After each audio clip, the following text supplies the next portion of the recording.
Hello everyone, আমার চ্যানেলে আপনাদের সবাইকে অনেক অনেক স্বাগত।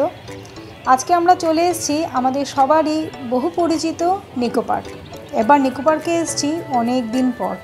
তো আজকে অ্যাকচুয়ালি ক্রিসমাস ইভ, তো ভিডিওটা আপলোড করতে দু একদিন দেরি হয়ে গেল। আচ্ছা, তো ক্রিসমাস ইভে আমরা আজকে চলে এসেছি, আজকে 24 ডিসেম্বর।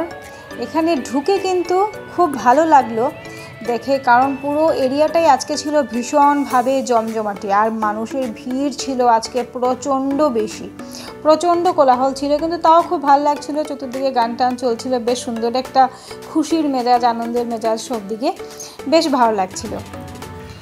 আমরা তারপর সামনের দিকে ঘোরাঘুরি করে করে আমরা চলে এসেছি পেছন দিকে। এখন আমরা বোটিংয়ে যাব, কারণ প্রত্যেকটা জায়গাতেই আজকে প্রচণ্ডভাবে লাইন দিয়ে যেতে হচ্ছে। তো আমরা যতটা না রাইড চড়েছি তার থেকে বেশি সময় বোধহয় আমরা লাইনেই দাঁড়িয়েছি, কারণ ভিড়টা অনেক বেশি ছিল।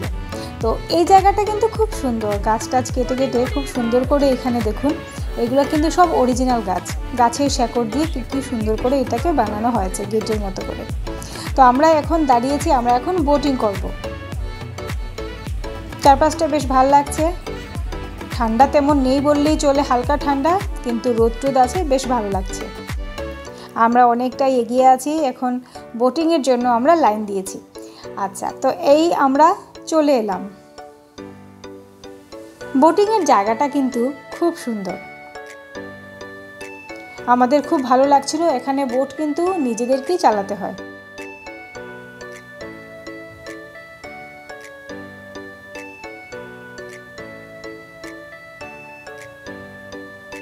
চারপাশটা বেশ মজারই ছিল, আমার ছেলে খুব খুশি বোটিং করে করে, তো বেশ ভালো লাগছিল। এখানে আমরা মোটামুটি অনেকটা সময় থাকলাম।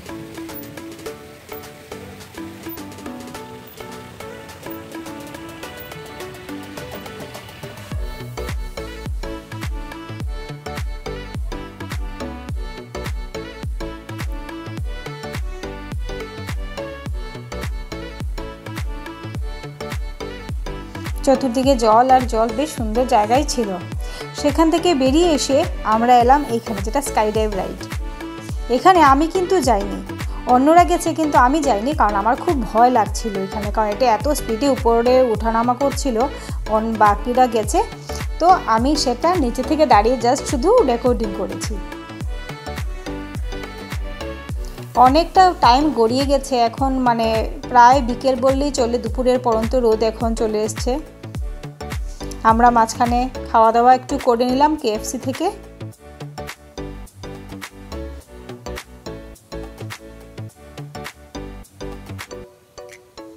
তারপরে আমরা গেলাম এখানে মধ্যে শুট দ্য ভূত।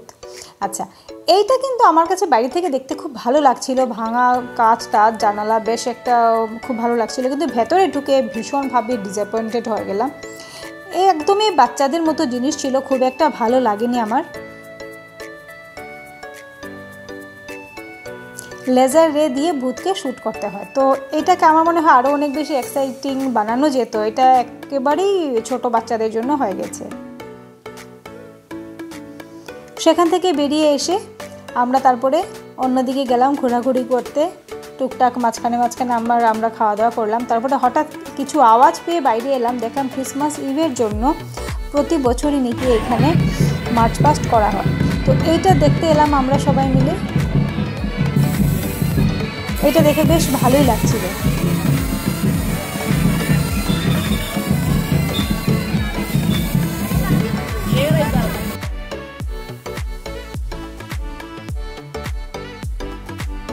এখানে বেশ সুন্দর একটা হচ্ছিল, সবাই মিলে মার্চ পাস্ট করছিল বেশ কিছু মানুষ। তারপরে কেউ জিরাফ টিরাফ সেজেছে, কেউ বিভিন্ন ধরনের পশু পাখি সেজেছে, অন্যদিকে নাচ চলছে, গান চলছে, মানে পুরো নিকো পার্কটাতেই এক একদিকে মানে যে যার মতো করে সবাই এনজয় করছে, খুব ভালো লাগছিল আর কি। ক্রাউড তো ছিলই, কিন্তু তারপরেও ভীষণ ভালো লাগছিল।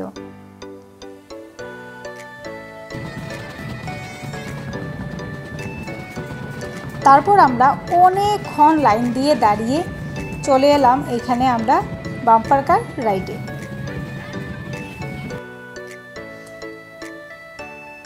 এইটাতে বেশ মজা লাগলো, সেটা আমিও চালালাম, অনেক বছর পর চালালাম, খুব ভালো লাগলো। আমরা সবাই মিলে খুব আনন্দ হচ্ছিল। তো বাম্পার কার রাইডটা চালিয়ে আমাদের খুব ভালো লাগলো। এটা হচ্ছে টয় ট্রেন। এইসব করতে করতে সন্ধে হয়ে গেছিলো। তারপরে দেখলাম আলোর ঝলকানি, তো আলোয় পুরো ঝলমল করছিল পুরো নিকো পার্কটাই, খুব ভালো লাগছিল দেখে। এখানে ক্রিসমাস ট্রি সাজানো আছে, স্যান্টা, সব কিছু খুব সুন্দর করে সাজানো আছে, গাছ টাছ একদম লাইটিং করে, বেশ একটা মানে উৎসবের আনন্দ মানে চতুর্দিকেই ছিল।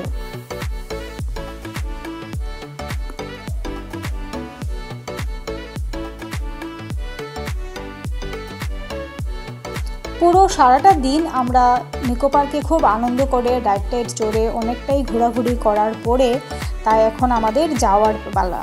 তো চতুর্দিকেই লাইট দিয়ে সাজানো, খুব ভালো লাগলো সারাদিন এনজয় করে। আর ভিডিওটি যদি ভালো লেগে থাকে আপনাদের অবশ্যই লাইক শেয়ার করবেন, সাবস্ক্রাইব করবেন আমার চ্যানেলটিকে। দেখা হচ্ছে পরের ভিডিওতে।